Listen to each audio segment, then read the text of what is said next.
Ya, Assalamualaikum warahmatullahi wabarakatuh. Waalaikumsalam warahmatullahi wabarakatuh. Apa kabar anak-anakku? Alhamdulillah luar biasa. Allahu Akbar. Masih semangat? Masih Semangat lagi? terus semangat luar biasa. Alhamdulillah. Tepuk tangan dulu.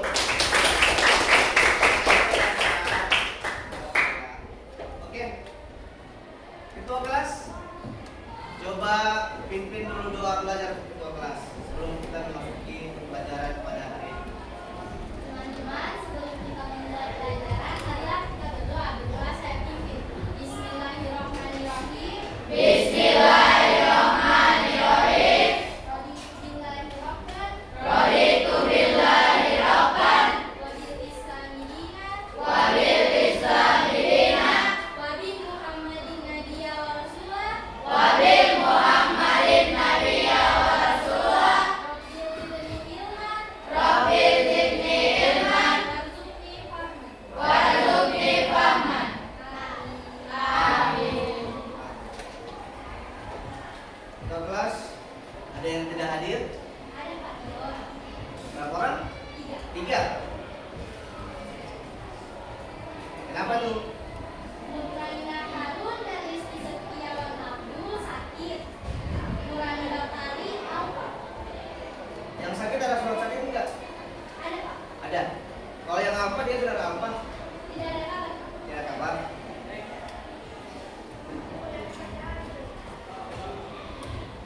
Sudah 2 kali dia tidak masuk sama saya ya. Nanti kasih tahu sama perwalian. Oke, lanjut kita akan mengecek dulu kebersihan di sekitar keliling kalian. Kalau ada sampah, tolong dibuang dulu. Kalau tidak ada, alhamdulillah, berarti kelas ini bersih. Oh ada. Ayo dibuang dulu sampahnya.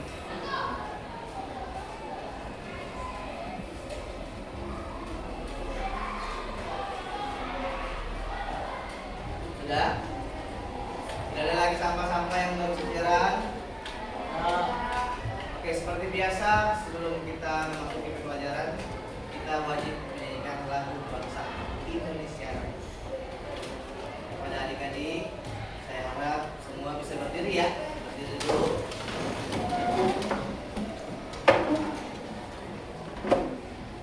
Semua ikut bernyanyi tanpa terkecuali.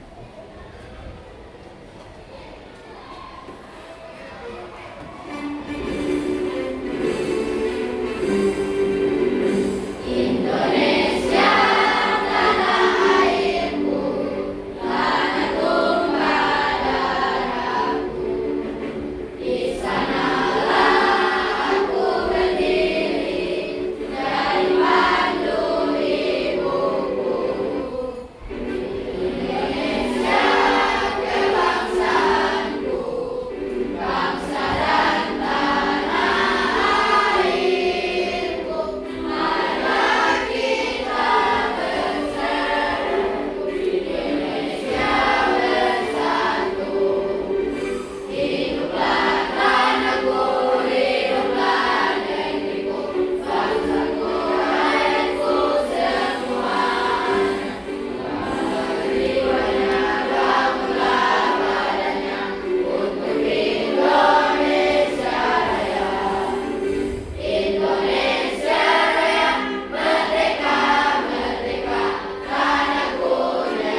Jadi pelajaran pada pagi hari informatika.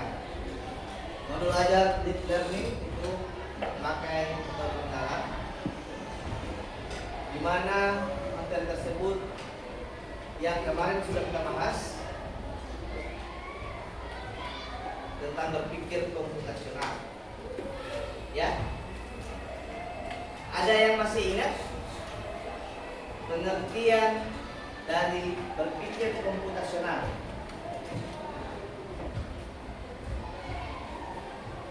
Ada yang tahu tidak? Ini materi yang sudah pernah kita bahas.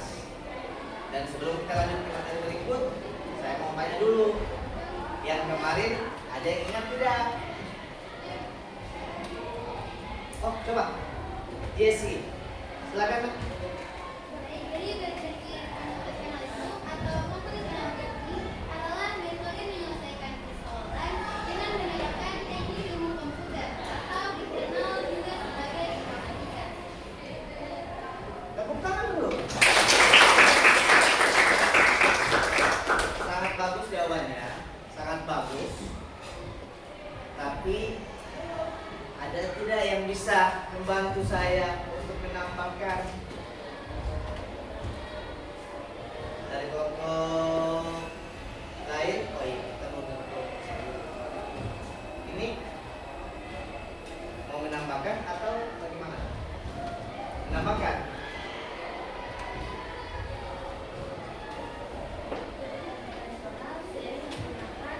Coba ulangi dulu nak. Di lebih keras lagi suaranya.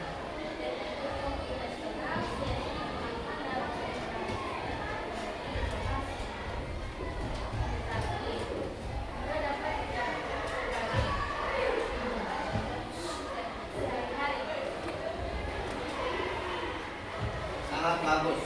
Jadi berpikir komputasional itu tanpa memerlukan komputer, kita bisa melakukan secara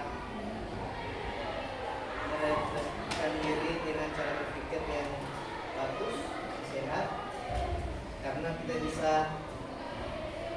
buat itu semua dalam kehidupan sehari-hari kita. Paham? Ada yang tahu tidak manfaatnya? Ada yang tahu tidak manfaatnya? Tunggu sebentar. Kok cuma bagian sini terus sih? Ada yang bisa tidak? Jangan malu-malu lah. Ada yang bisa nggak? Ya sudah, sebentar Pak Guru kasih kesempatan ya. Siapa namanya? Nazwa. Silakan Nazwa. Sudah keras suaranya. Baik, manfaatnya dalam kehidupan sehari-hari yaitu meningkatkan kemampuan memecahkan masalah, meningkatkan kreativitas dan inovasi. Luar biasa. Tepuk tangan.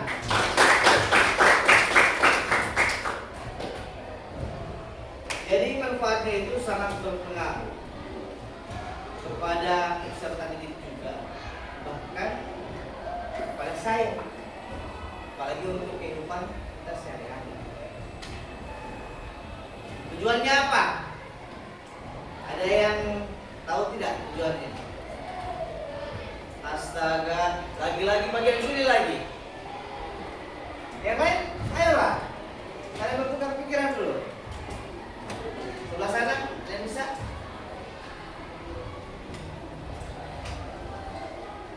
Lupa? Sudahlah. Dari siapa? Salsa.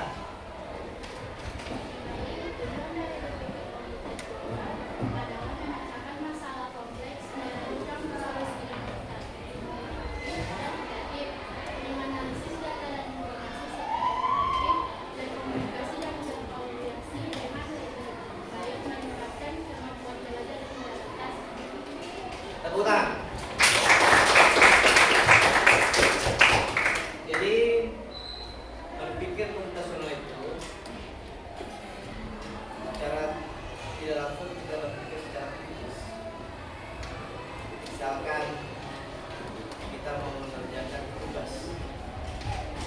tugas itu terasa sulit. Apakah kita akan berusaha mengerjakan sendiri atau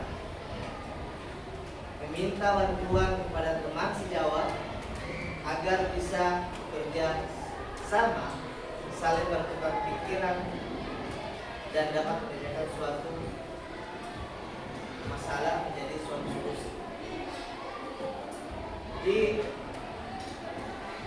kita itu jangan mempersulit apa yang bisa dimudahkan. Paham?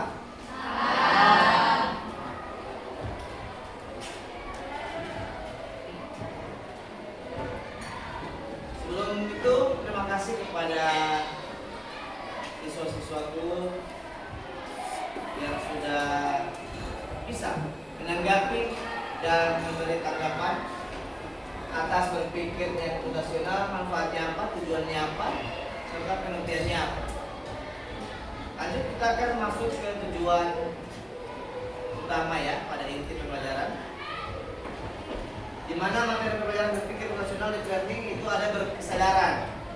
Berkesadaran itu di mana dimaksud kalian sehat walafiat, ya, tidak ada namanya gangguan jiwa. Yang kedua, bermakna dan yang ketiga menggembirakan. Semua yang kita kerjakan pada hari ini atau proses pembelajaran pada hari ini, kita tidak bisa selalu tegang, harus selalu santai, rileks, tapi tetap fokus. Tujuan pembelajaran kita itu siswa mampu menjelaskan. Oh iya, coba bagian belakang dulu. Bagian belakang bisa bantu Pak Guru bacakan. Ayo nak. Yang ini. Pak Guru lupa lagi namanya ini siapa. Ah, ini calon tentara ini. Ayo, berdiri dulu nak. Ayo berdiri dulu. Silakan. Ini yang kedua ini yang di tengah ini. Ayo. Tepuk tangan dulu. Ya, bacakan ulang ini tujuan pembelajarannya. Siswa mampu menjelaskan dan menerapkan berpikir komputasional untuk menyelesaikan secara efisien persoalan aplikasi yang mengandung dekomposisi, pengenalan pola, abstraksi, dan algoritma. Oke, terima kasih. Silakan duduk. Jadi, secara efisien, persoalan dalam pembelajaran kita berpikir komputasional itu ada 4 langkah yang sangat berpengaruh, di mana ada dekomposisi, terus adanya pengenalan pola dan abstrak, serta algoritma.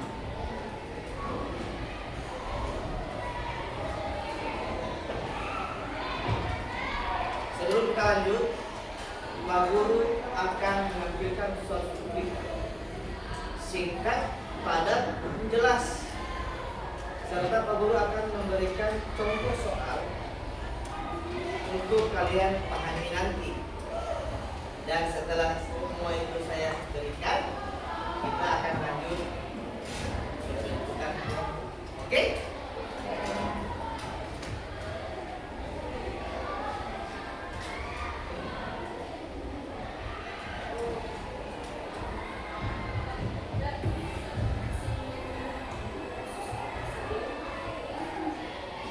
Pernahkah kamu punya masalah?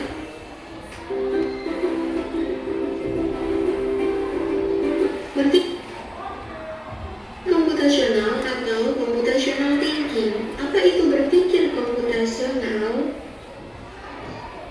Pernahkah kamu punya masalah? Ya, kamu pasti pernah punya masalah. Lalu, bagaimana cara kamu menyelesaikan masalah tersebut? Apakah kamu lari dari masalah? Atau kamu menghadapinya? Ya, saat kamu punya masalah, seharusnya kamu menghadapinya. Karena jika kamu lari dari masalah, masalah tidak akan selesai, justru akan semakin banyak dan semakin banyak. Seyogianya kita berpikir bagaimana caranya agar masalah selesai. Jika kita punya masalah tetapi kita tidak bisa menyelesaikannya, itu karena kita tidak tahu cara berpikirnya. Berpikir komputasi mendukung dalam memecahkan sebuah permasalahan dalam kehidupan sehari-hari. Berpikir komputasi mempunyai peranan yang sangat penting.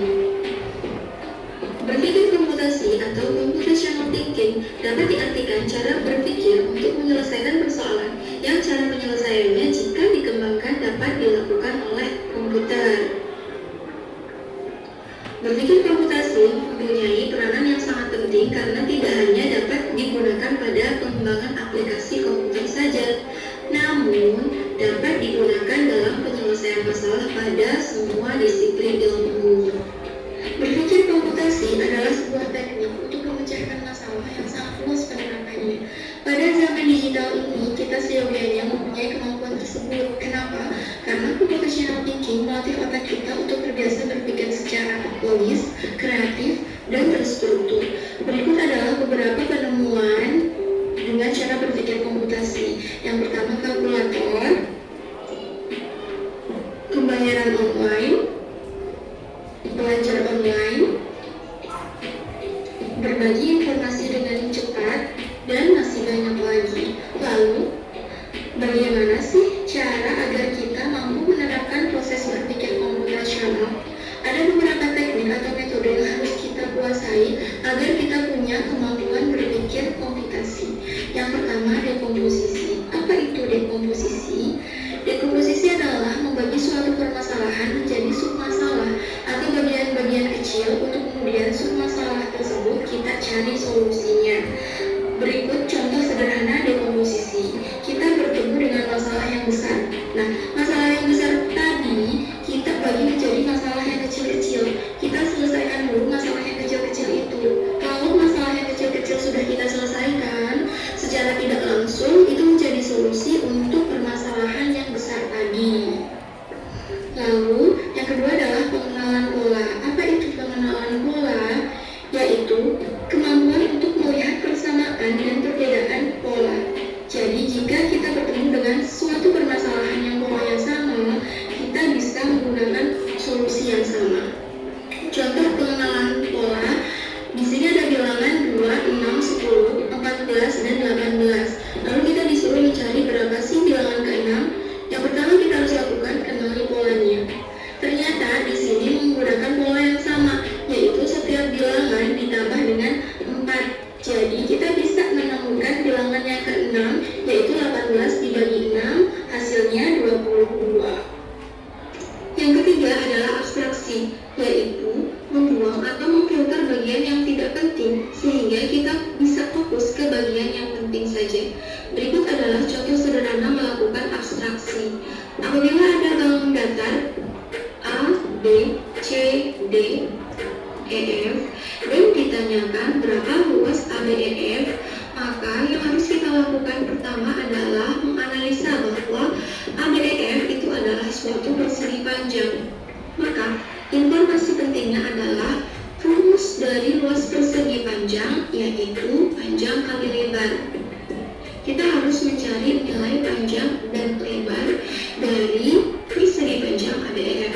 Jika diketahui AC adalah 3 dan BF adalah 6, kita bisa mencari nilai panjang dan nilai lebar dari persegi panjang ABEF. Sedangkan masing-masing bangun, yaitu ABCD dan juga CDEF, tidak perlu dicari, dan warna bangun tidaklah penting. Abaikan informasi ini sehingga kita bisa fokus pada informasi yang penting saja. Dari sini, kita bisa mendapatkan nilai panjang ABEF adalah 9. Dari mana didapat nilai 9? Dari informasi AC adalah 3. Jika AC adalah 3, maka BD adalah 3. Sehingga BD ditambah DF, 3 ditambah 6 sama dengan 9. Dan nilai lebar sama dengan 3. Nilai 3 didapat dari informasi AC 3, maka AB 3. perseginya adalah persegi sama sisi, sehingga mempunyai panjang dan lebar yang sama.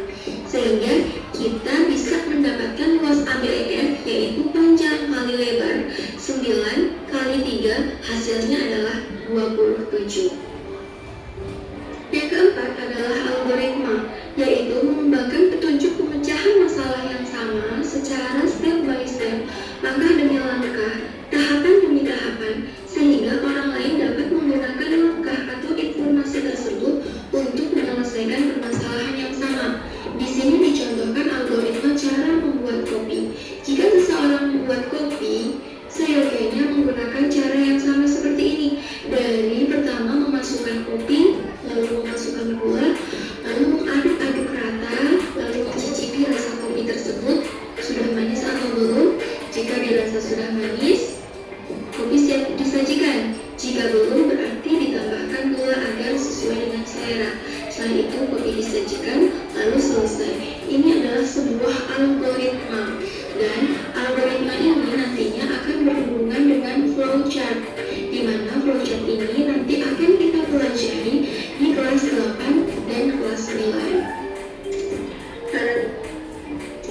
Karakteristik berpikir komputasi.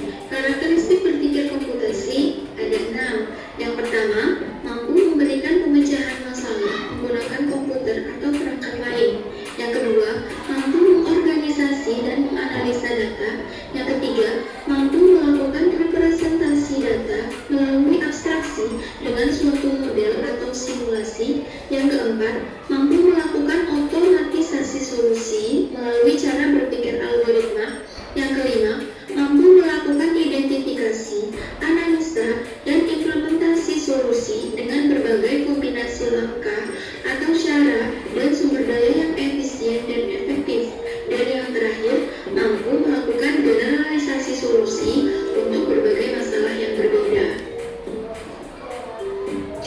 Berikut adalah contoh berpikir komputasional dalam kehidupan sehari-hari. Misalnya, kita akan membuat kue bolu sebanyak 20 buah. Jadi, kita harus membuat kue bolu sebanyak 20 buah dengan cara yang efektif dan efisien. Lalu bagaimana caranya? Yaitu dengan menerapkan 4 prinsip tadi, yaitu yang pertama dekomposisi, pengenalan pola, abstraksi, dan juga algoritma. Nah, yang pertama, dekomposisi. Kita dapat memecah komponen dasar pembentuk kue bolu, yaitu ada telur, gula, tepung, keju, dan juga banyak yang lainnya. Dan juga kita dapat memecah proses pembuatan kue bolu, yaitu dari persiapan bahan, pencampuran adonan, pengembangan adonan, dan sampai pemanggangan adonan. Yang kedua, pengenalan pola. Kita dapat mengenali pola dan proses pembuatan kue bolu yang dimulai dari tahap persiapan hingga proses pemanggangannya memerlukan waktu 60 menit dengan menggunakan satu oven. Maka dibutuhkan waktu 60 menit untuk satu buah kue bolu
secara lengkap. Demikian contoh berpikir kritis. Berpikir kritis dapat dipelajari dengan cara berlatih menyelesaikan persoalan-persoalan terkait komputasi. Selain itu, bisa dilakukan melalui persoalan sehari-hari dan latihan-latihan yang menarik. Siswa menerapkan teknik yang cocok, yaitu dekomposisi, abstraksi, pengenalan pola, dan algoritma untuk mendapatkan solusi. Setelah melakukan latihan, siswa diharapkan melakukan refleksi, serta mengkonstruksi pengetahuan berpikir, kemudian membentuk pola berpikir komputasional yang semakin lama semakin tajam, cepat, efisien, dan juga optimal.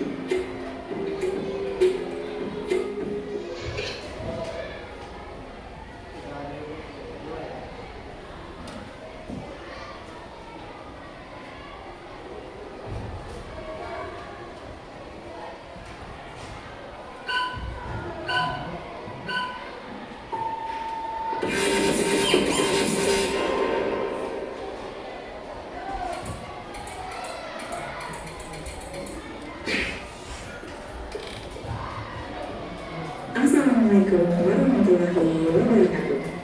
Sebelum saya lanjut video kedua, tadi sudah dijelaskan di mana kita bisa melakukan perbandingan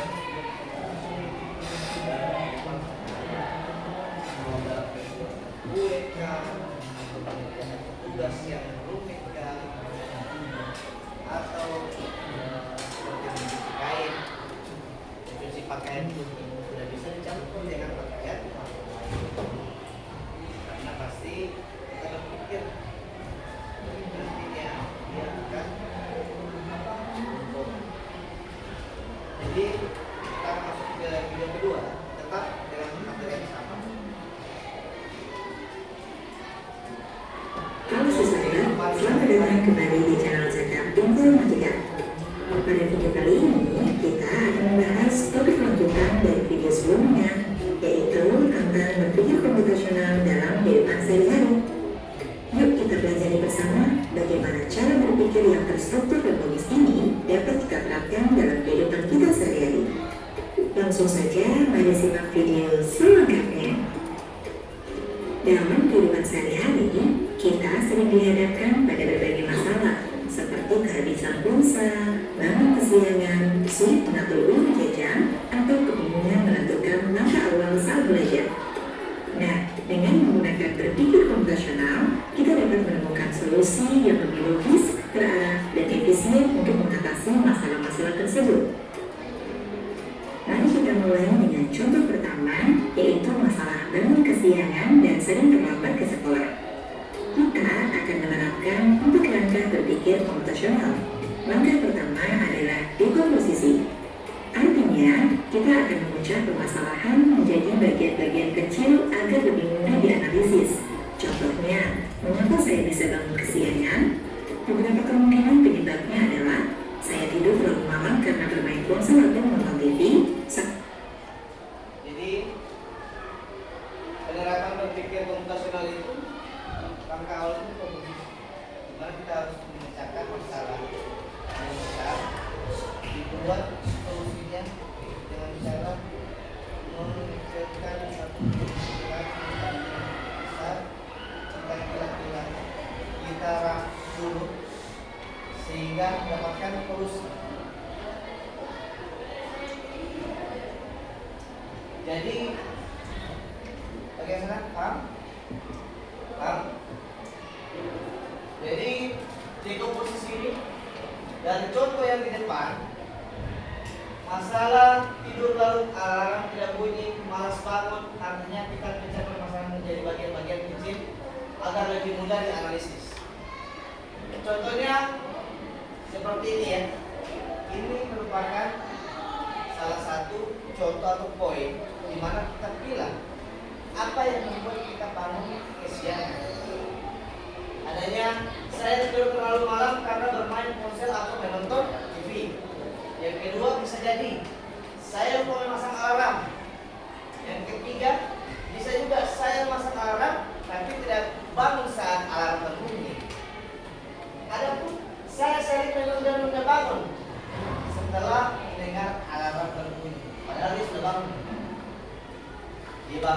daerah pendengar itu alarm berbunyi, tapi dia waktu udah sedikit lagi, tidur sedikit lagi, 2 menit lagi stop. Jadi ini merupakan salah satu pola pikir. Saya lupa memasang alarm, saya memasang alarm tapi tidak bangun saat alarm berbunyi, atau saya sering menunda-nunda bangun setelah alarm berbunyi. Langkah kedua adalah pengenalan pola. Kita perhatikan kebiasaan yang sering terjadi. Misalnya, setiap hari Senin, saya selalu terlambat karena pada hari Minggu malam saya tidur terlalu larut. Langkah ketiga adalah abstraksi. Kita mencari informasi penting dari keseluruhan permasalahan. Misalnya, yang paling mempengaruhi keterlambatan ternyata bukan seberapa banyak saya belajar malam, tetapi karena saya tidak tidur tepat waktu dan tidak disiplin dengan alarm. Kita abaikan hal-hal kecil lain yang tidak terlalu berpengaruh. Langkah keempat adalah desain algoritma. Kita susun langkah-langkah atau solusi yang jelas dan bisa diterapkan setiap hari. Contohnya, menetapkan jam tidur maksimal pukul 9 malam. Kedua, memasang alarm pukul 05.30 pagi. Tiga, meletakkan alarm agak jauh dari tempat tidur tanpa harus bangun untuk mematikannya. Dan yang keempat, begitu bangun, langsung pergi ke kamar mandi untuk mencuci muka dan menyegarkan diri. Dengan mengikuti langkah-langkah ini, masalah bangun kesiangan bisa diatasi secara logis dan terarah. Contoh kedua adalah tentang uang jajan yang cepat habis. Langkah pertama kita akan selesaikan dengan cara dekomposisi. Kita pecah masalah ke dalam bagian-bagian kecil. Misalnya, saya jajan terlalu sering di kantin. 2. Saya membeli minuman kemasan setiap hari.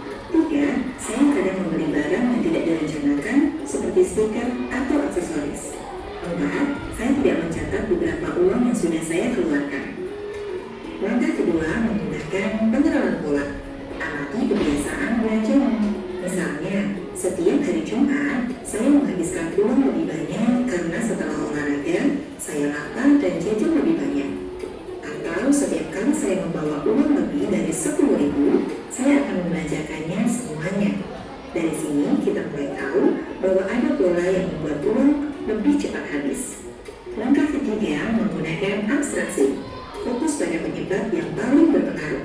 Contohnya, ternyata yang membuat uang cepat habis bukan karena saya jajan setiap hari, tapi karena saya tidak membatasi jumlahnya dan tidak mencatat penggunaannya.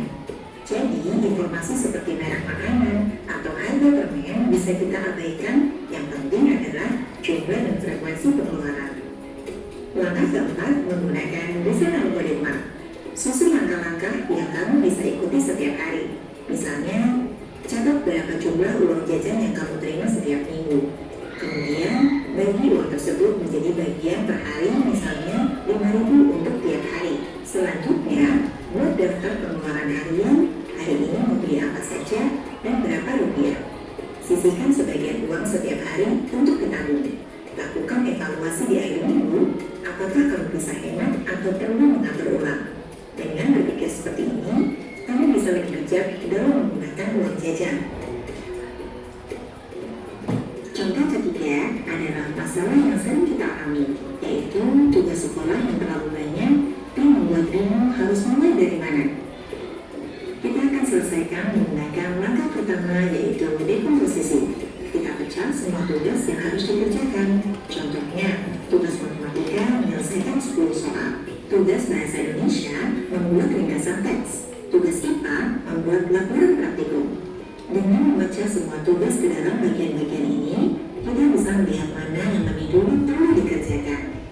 Langkah kedua menggunakan pengenalan pola. Amati dari pengalamanmu sebelumnya, tugas bahasa biasanya lebih cepat selesai karena hanya menyalin atau membaca. Tugas IPA butuh waktu lebih lama karena harus mencari data dan menulis laporan.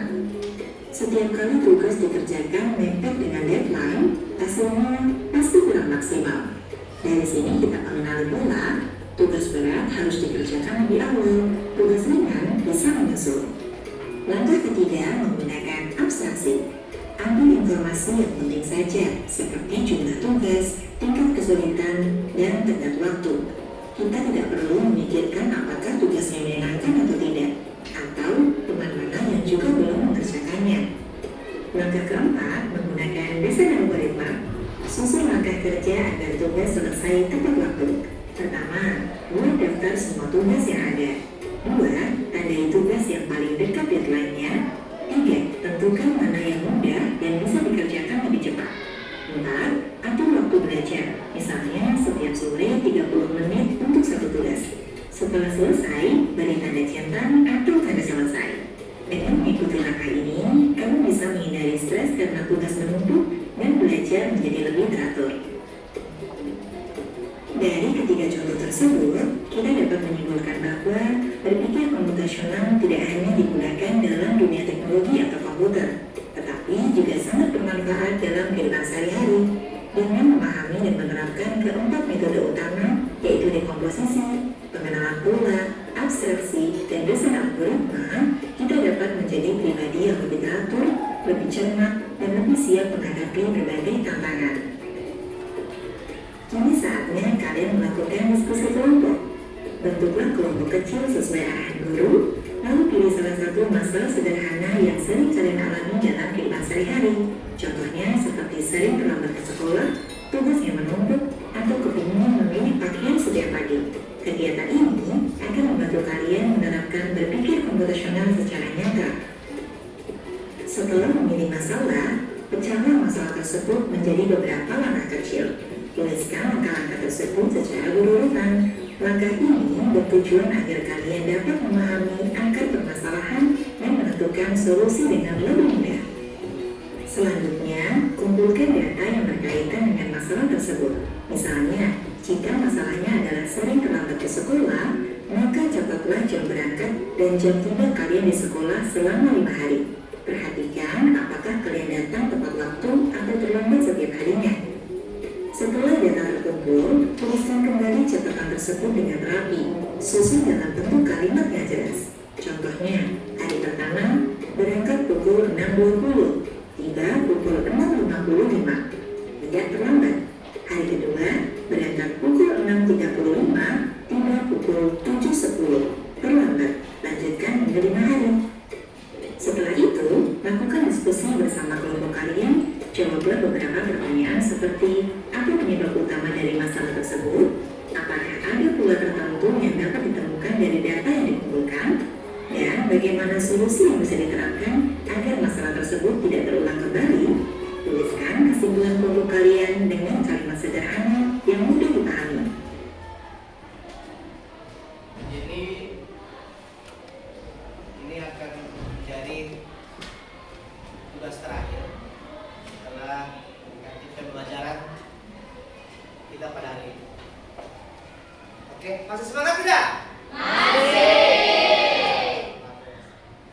Sebelum kita masuk ke pembelajaran tugas kelompok, masih ingat kelompok yang kemarin kan? Masih. Tolong segera duduk secara berkelompok. Jangan ada yang ribut, tetap tertib. Paham? Silakan.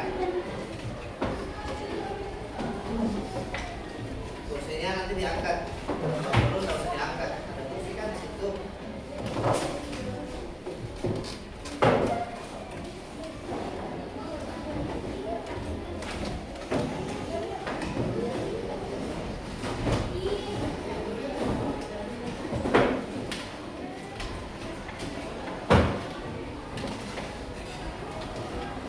Kayaknya kalian sudah ngantuk ini.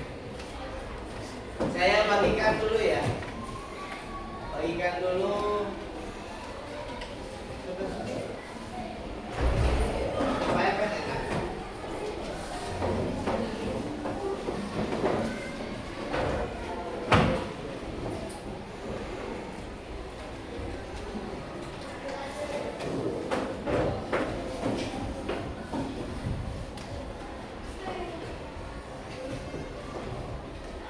Kalau baik ngomongnya ya.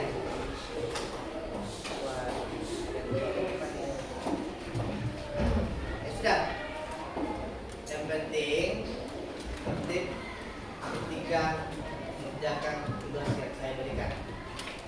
Ini adalah mata KPD yang akan dikerjakan secara kelompok, di mana kalian harus berdiskusi bertukar pikiran, saling menerima saran dari teman-teman kelompok. Jadi jangan berpikir sendiri atau mengambil keputusan sendiri. Nanti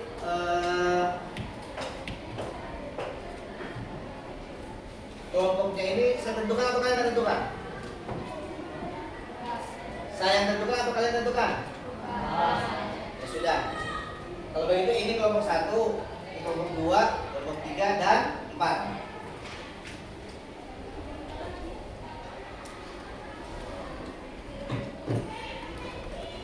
Nanti tentukan saja siapa ketua kelompoknya ya. Itu kerjasama antara kelompok. Kalau ada yang ingin jadi ketua kelompok ya silakan. Kalau tidak ya silakan. Pilih saja. Dalam mengerjakan LKPD tersebut, jangan terlalu lama. Ya, jangan terlalu lama. Karena saya akan melakukan penilaian di mana yang tercepat atau duluan mengerjakan tugas tersebut akan diberikan hadiah. Semua dipahami? Jangan ada yang ribut. Diskusi boleh, ya, diskusi boleh, tapi jangan ribut, ya. Selamat bekerja.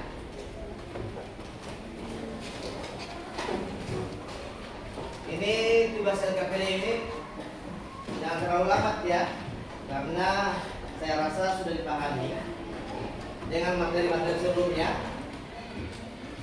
Saya kasih waktu 10 menit saja. 10 menit saja.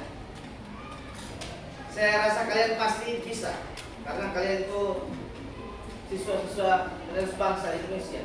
Jadi pasti bisa dengan soal yang saya berikan. Tidak mungkin kalian tidak bisa menjawab. Dan saya harap kalian saling bertukar pikiran, jangan egois.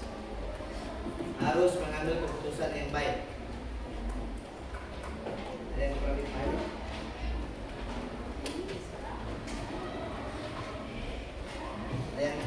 Ada yang kurang dipahami?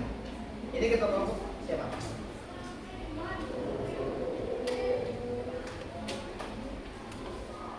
Ada yang mungkin?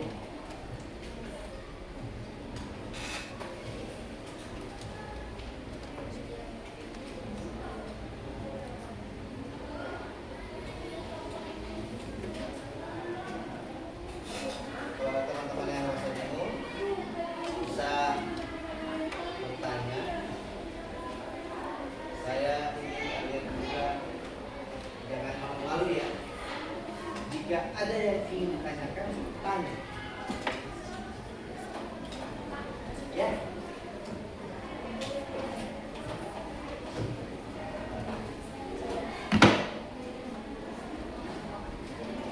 Oke, ini ada dari teman kelompok 4 ingin bertanya, kalau di mana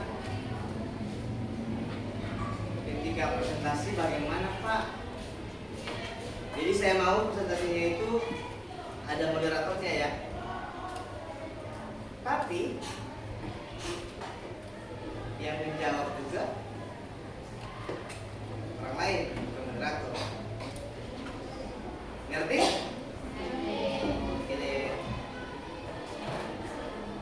Ada lagi?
Oke. Gimana kelompok 3? Ada yang kurang jelas? Kalau ada yang kurang jelas itu perlu ditanyakan. Ini tentang pembuatan ruang panik. Jadi kalau untuk lebih jelas,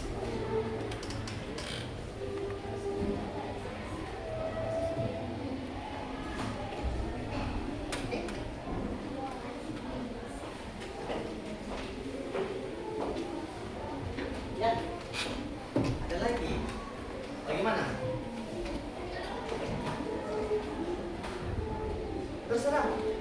Terserah dari kalian mau siapa yang moderatornya, siapa yang bersalam, siapa yang menjawab. Ya, jadi teman-teman, ada yang ingin bertanya lagi, Pak? Kalau maju di depan berarti semua ya? Iya, betul. Jadi jangan lupa perkenalkan diri ya. Tapi tidak usah perkenalan nama lengkap, nama panggilan saja.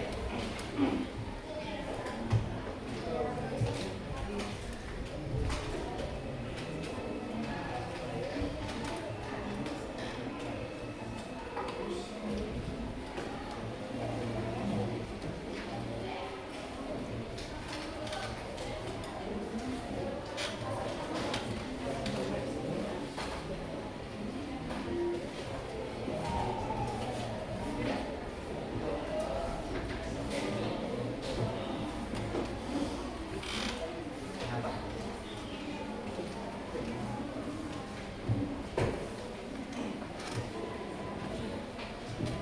Masih bingung? Ya. Apa?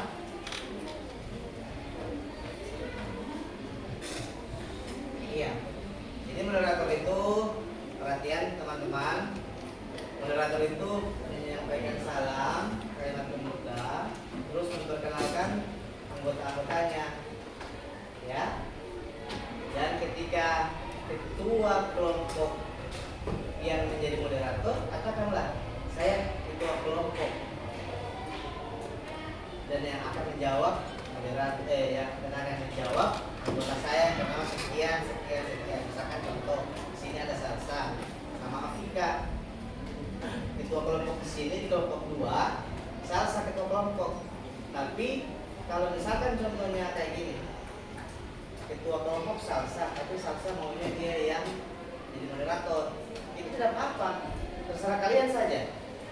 Jadi misalkan ketua kelompok yang jadi moderator, berarti disebutkan anggota saya akan memberikan penjelasan mengenai jawaban tersebut. Sebaliknya begitu, misalkan anggota yang jadi moderator yang menjawab ketua kelompok, sebutkanlah yang akan menjawab hasil diskusi kami, yaitu dari ketua kelompok kami, Salsa, dari perwakilan ketua kelompok 2 gitu.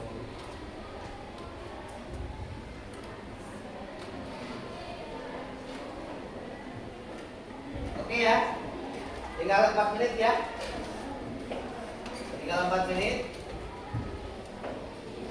Saya ambil 2 yang terbaik saja.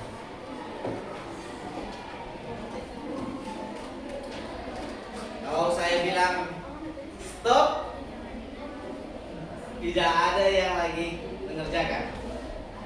Nah, karena di sini kita berpikir secara kritis.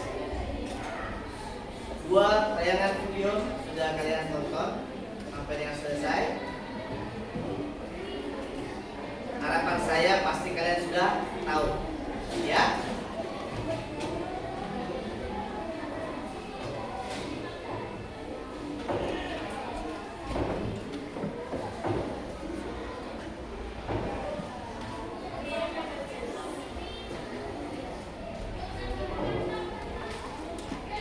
Menit lagi.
Lagi.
Sudah ini ya, sudah paham itu.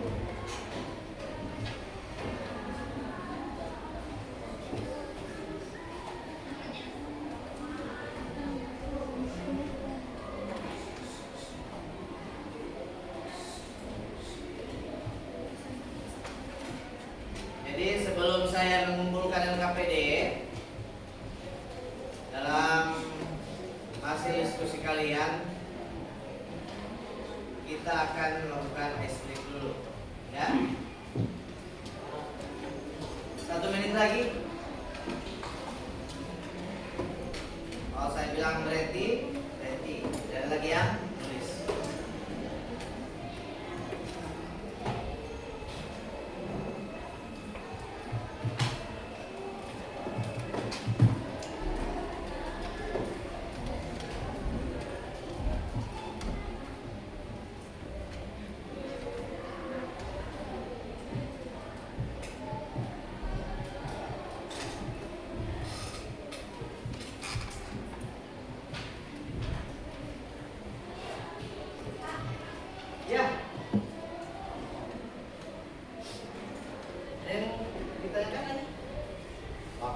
Sedikit ini.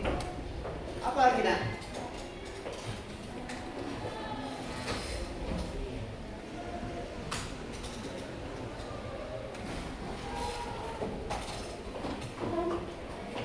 Bingung-bingung lagi.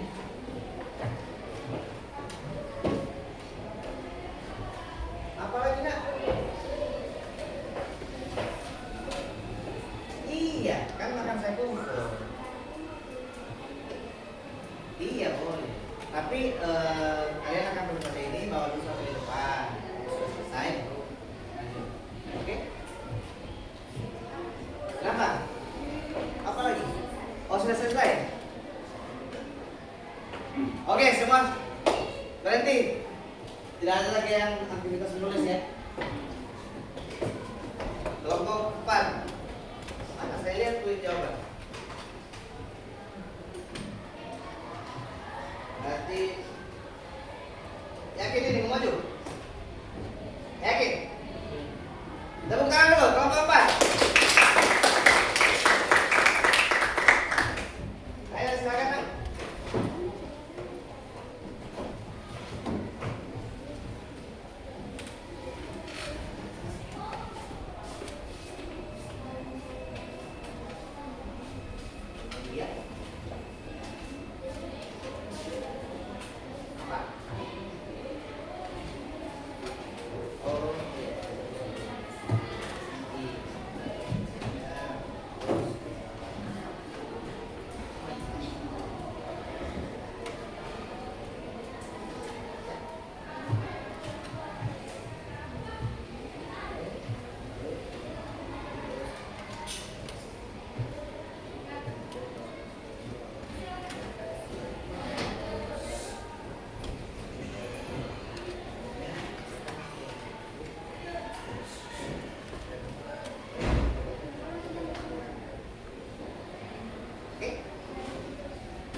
geser sedikit.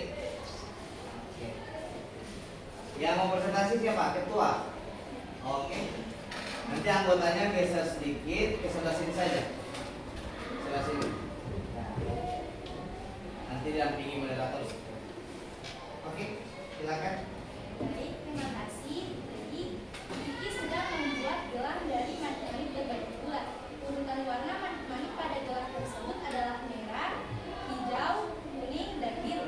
Selama 4 warna manik-manik tersebut masih tersedia, Kiki tidak akan mengubah urutan warnanya. Setelah memasukkan manik-manik biru, Kiki akan kembali memasukkan manik-manik merah. Berdasarkan ketersediaan manik-manik dan aturan urutan warnanya, berapa banyak manik-manik yang dapat dirangkai oleh Kiki? Jawaban dari kami adalah 15 manik-manik. Kenapa demikian? Walaupun susunan kelima manik-manik kuning masih tersisa 2 buah, tetapi manik-manik tersebut sudah tidak dapat digunakan karena ada syarat ketentuan untuk tidak boleh menggunakan manik-manik berwarna sama untuk dirangkai bersebelahan. Berikut adalah susunan pembuatan gelang manik-manik. Jadi itulah presentasi dari kelompok kami. Apakah ada yang ingin bertanya?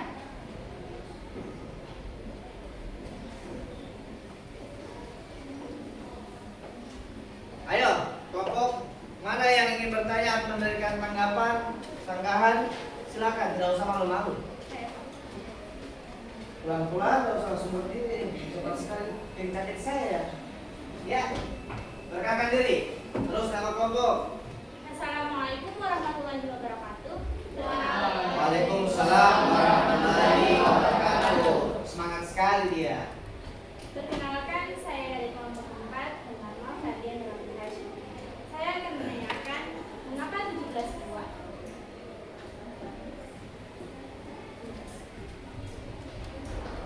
Oh, maksudnya ini kenapa bukan 17 buah gitu ya? Kalau semangat kau. Pertanyaannya itu kenapa bukan 17 buah?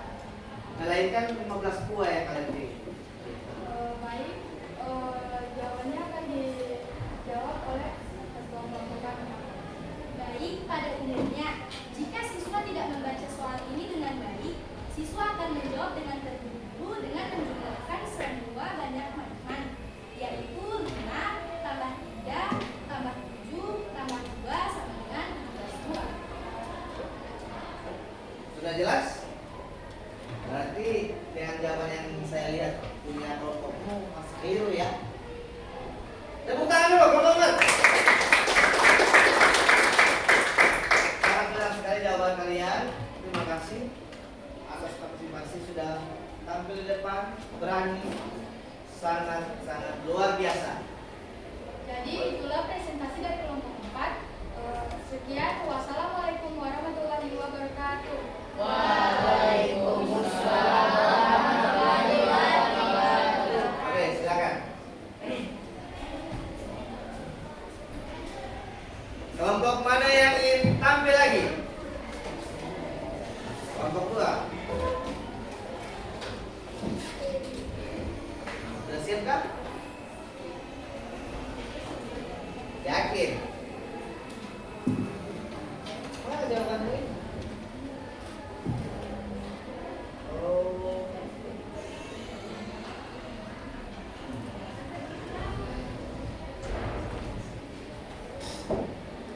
Kalau yakin, silakan maju di depan.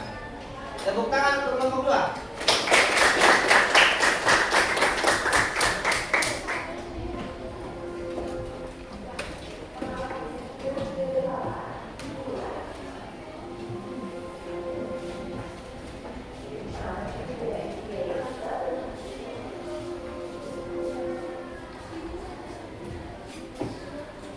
Nanti bisa dihapuskan. Mana penghapus kalian? Penghapus kalian mana? Penghapus. Oh, sudah jatuh sebelah. Itu ambil sana. Sudah hapus. Gitu ya? Mana lempar sana, lempar sini. Astaga. Hapus dulu ini yang di papan. Kalau perwalian kalian tanya, bilang lagi Pak Akbar yang kasih hilang penghapus ini.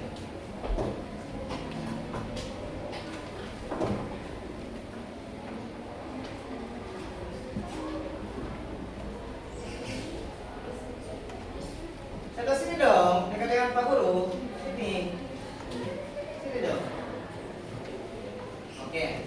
Baik, Assalamualaikum warahmatullahi wabarakatuh. Waalaikumsalam warahmatullahi wabarakatuh. Perkenalkan, kami dari kelompok 2 yang anggotanya ada saya, Haira Amos, sebagai moderator. Jadi, kami akan menyampaikan hasil diskusi kami terkait materi berpikir komputasional. Jadi, di sini ada teman saya bernama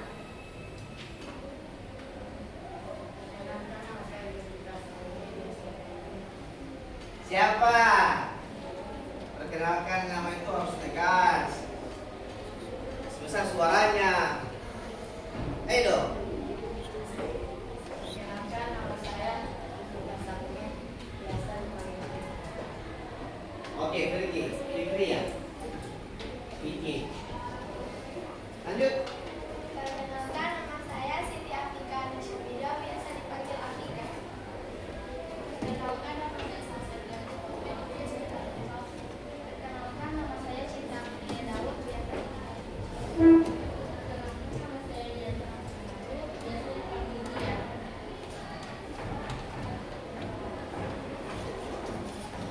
Supaya tidak silau ya.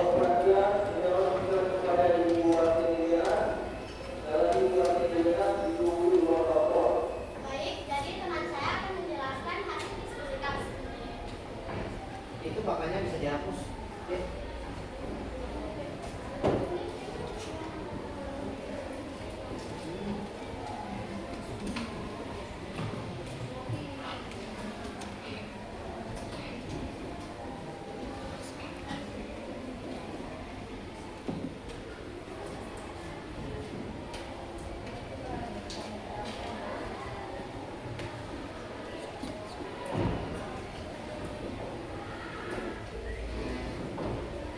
Saya selesai membuat gelang ke-1, Gigi ingin membuat gelang kedua sekarang.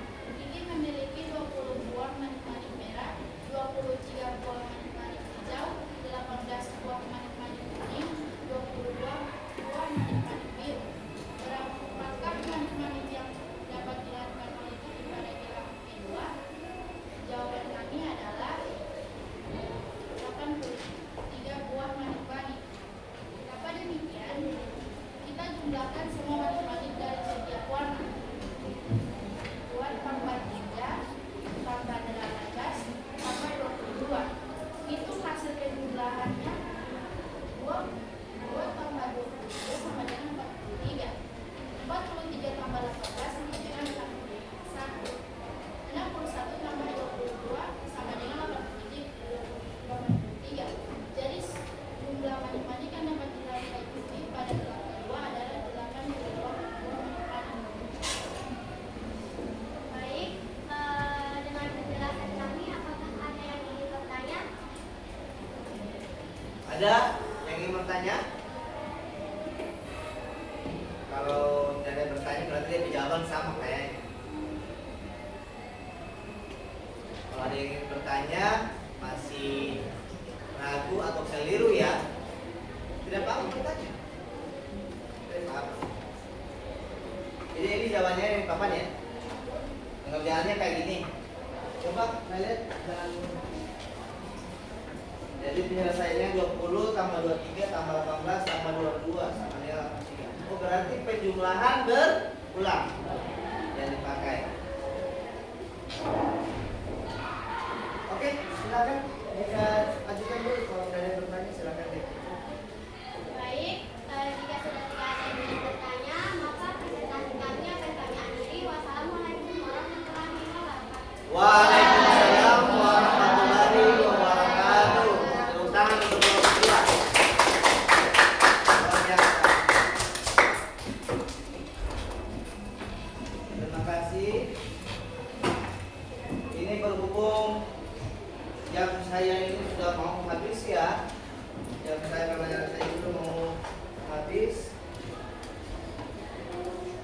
kita ice breaking dulu supaya lebih semangat.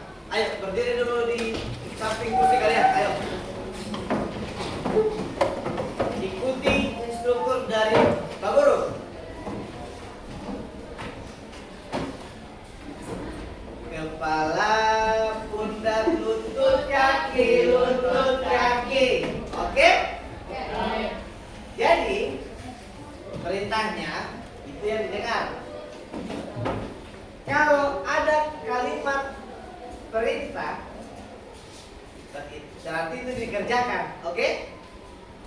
Opsinya itu ada kepala, pundak, lutut, kaki.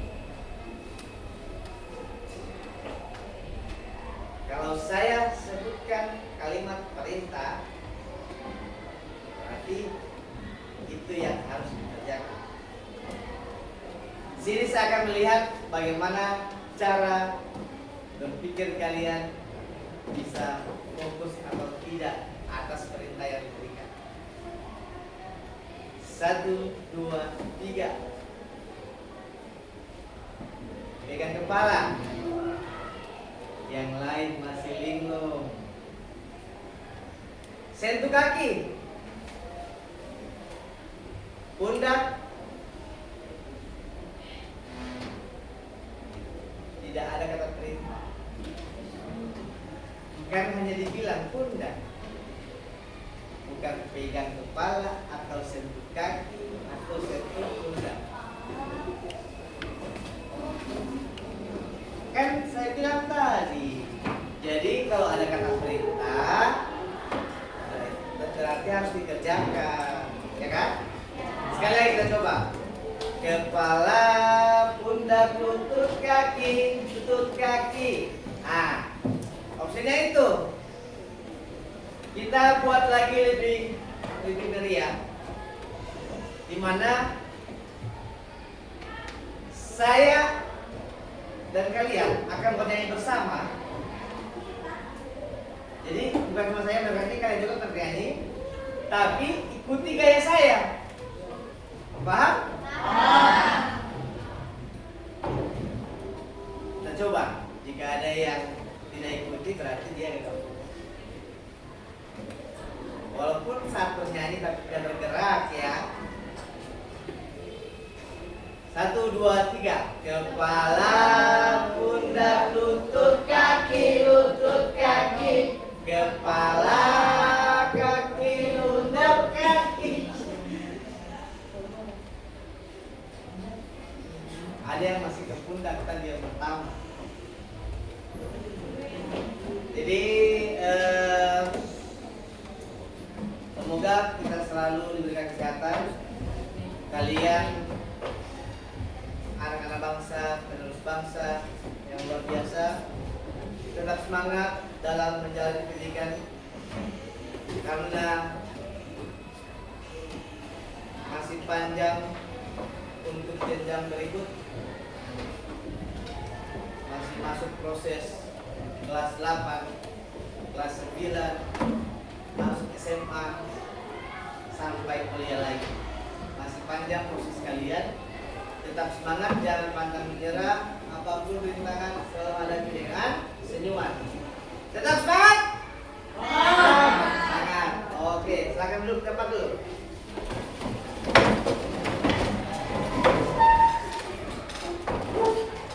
Anyway, terima kasih kepada kedua kelompok yang sudah berhasil presentasi, yang berani tampil di depan untuk melakukan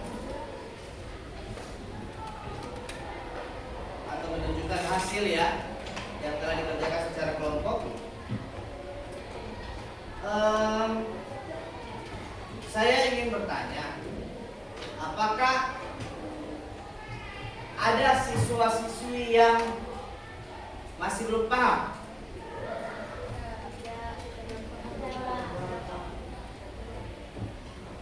Kalau masih belum paham, insya Allah kita akan lanjutkan minggu depan. Ya. Tapi kalau sudah paham, alhamdulillah berarti saya berhasil buat kalian bisa mengerti akan materi berpikir profesional secara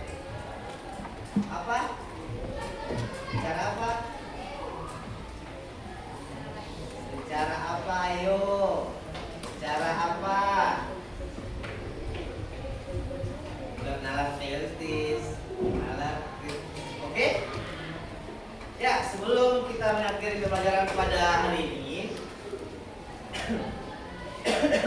saya memberikan kesempatan kepada peserta didik, ya, pada anak-anakku yang tercinta, yang saya banggakan. Saya ingin menanyakan, apakah kalian dapat menyimpulkan hasil dari pembelajaran kita pada hari ini? Ada yang bisa? Siapa? Ayo. Berarti dia masih fokus kalau begitu. Ada yang bisa menyimpulkan tidak? Kelompok 3 ini coba diam-diam terus. Malu-malu terus di kelompok 3. Pas dulu kelompok Jesse sudah diam-diam saja. Tadi semangat pertama. Ayo, ada yang bisa tidak simpulkan pembelajaran kita pada hari ini?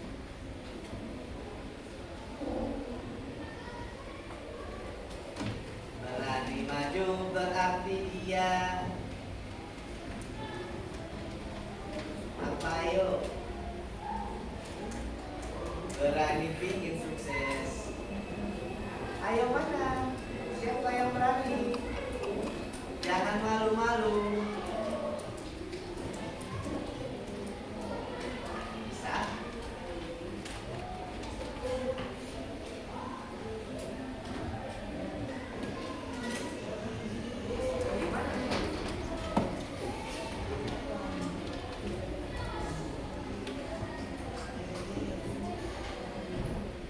Kayaknya kalau kita ingin maju, apa?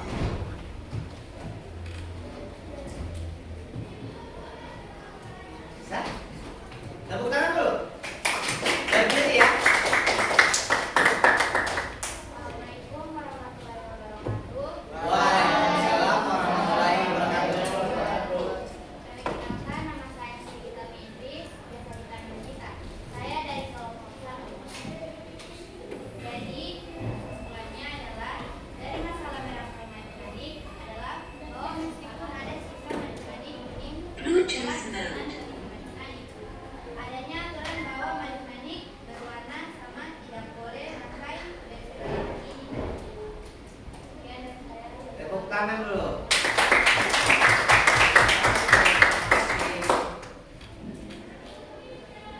Ada yang bisa menambahkan? Ada yang bisa menambahkan tidak?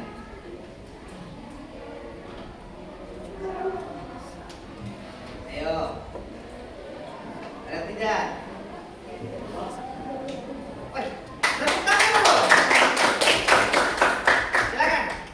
Meningkatkan kemampuan kolaborasi bisa dilakukan lebih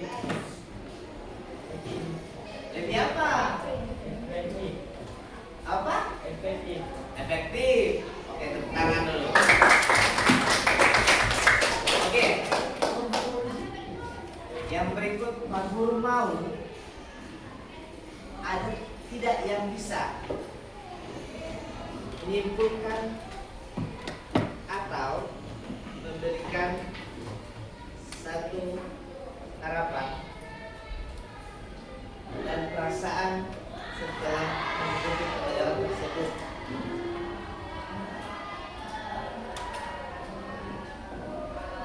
Silakan berdiri, perkenalkan nama. Assalamualaikum warahmatullahi wabarakatuh. Waalaikumsalam warahmatullahi wabarakatuh.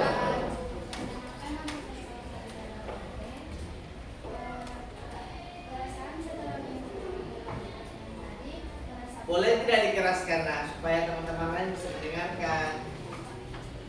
Perasaan setelah mengikuti pembelajaran tadi adalah rasa puas, bersemangat, dan termotivasi karena berhasil memperoleh pemahaman baru.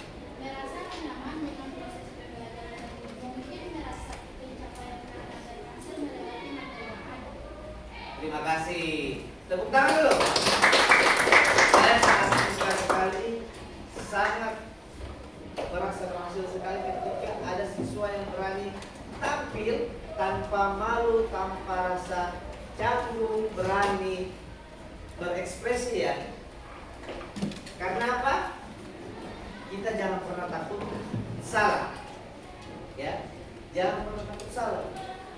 Karena kegagalan merupakan suatu bentuk kesuksesan.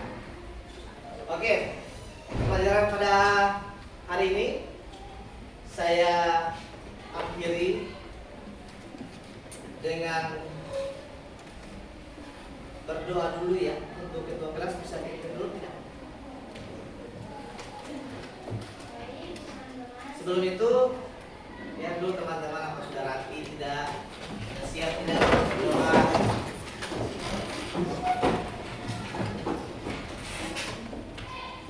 Ayo silakan kita pimpin dulu ketua kelas, pimpin doa pulang. Jadi teman-teman, sebelum kita pulang, marilah kita berdoa. Berdoa saya pimpin. Bismillahirrahmanirrahim. Bismillahirrahmanirrahim. Allahuakbar wala haula. Allahuakbar wala haula. Wala quwata illa billah. Rabbana atina fid dunya hasanah. Rabbana atina fid dunya hasanah. Wa fil akhirati hasanah. Wa fil akhirati hasanah. Wa qina adzabannar. Wa qina adzabannar. Amin. Terima kasih terhadap kesempatan pada hari ini. Kita semua ditemukan dalam keadaan sehat walafiat. Untuk anak-anakku tersayang, tercinta, tetap semangat dalam menjunjung pembelajaran agar lebih paham lagi akan materi-materi dan pembelajaran di kelas lain juga dan pembelajaran lain juga. Terima kasih. Sekian dari saya. Assalamualaikum warahmatullahi wabarakatuh. Waalaikumsalam.